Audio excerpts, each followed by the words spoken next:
तो नमस्ते प्रणाम। कैसे हैं आप लोग? उम्मीद करता हूँ आप सभी लोग काफ़ी अच्छे होंगे और साथ ही मज़े में होंगे। तो दोस्तों आज का यह video power star Pawan Singh को लेकर होने वाला है, जिनका गाना ले लो पुदीना आप लोगों ने तो सुना ही होगा, जो कि पवन सिंह का सबसे ज़्यादा बजने वाला गानों में से एक है।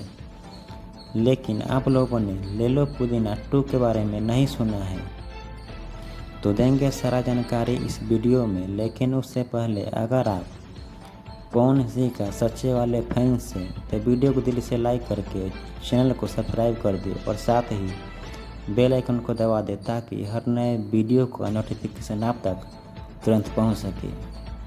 तो चलिए मैं वीडियो को शुरू करता हूं बिना समय गंवाते हुए। तो दोस्तों मैं बताना चाहूँगा, इस गाने का शूटिंग कंप्लीट हो चुका है, जो कि ले लो पुदीना 2 बहुत ही ज़्यादा बजट का होने वाला है।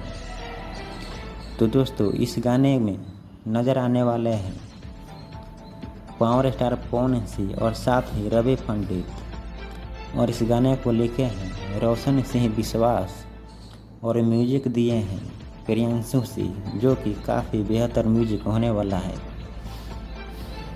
तो दोस्तों यह गाना आप लोगों को कैसा लगा और क्या राय है, इस कमेंट में ज़रूर बताइए।